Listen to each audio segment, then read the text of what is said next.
இப்போ நம்ம இருக்கிறதுங்க குன்றபுரீஸ்வரர் கோவில், குன்னத்தூர். நம்ம கொஞ்ச நேரம் முன்னாடி தான் நம்ம வந்து லக்ஷ்மி நாராயண பெருமாள் கோவில் குன்னத்தூர் பார்த்தோம்.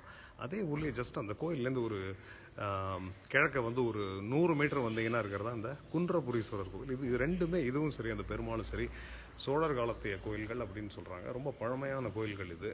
இந்த கோயில் வந்து உங்களுக்கு ஊருக்கு நடுவுலையே இருக்குது. அந்த ஏத்தாப்பில் அந்த திட்டு இருக்குது, அங்கே தான் இருக்குது இந்த கோவில்.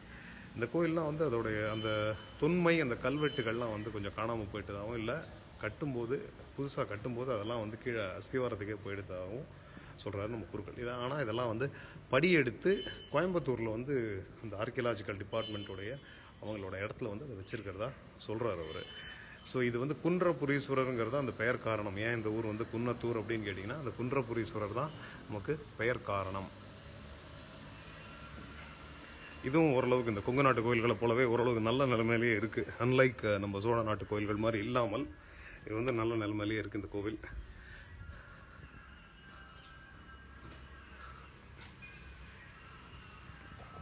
ஒரு சின்ன கோவில் தான் அது, பட் பழமை நிறைந்த கோவில்.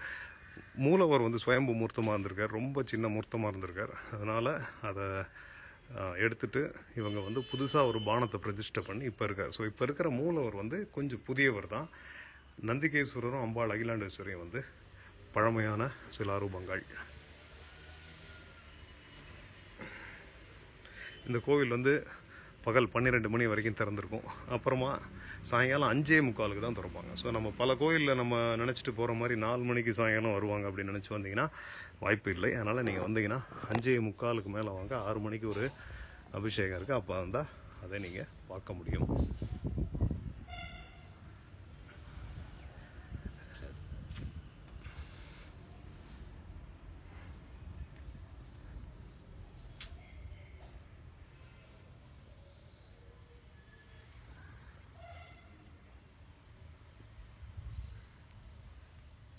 இந்த மணல் மேட்லேருந்து வர்ற தூசினால என்னவோ தெரில, அந்த கோயில் பார்த்திங்கன்னா ஒரே மண்ணாக இருக்குங்களாம்.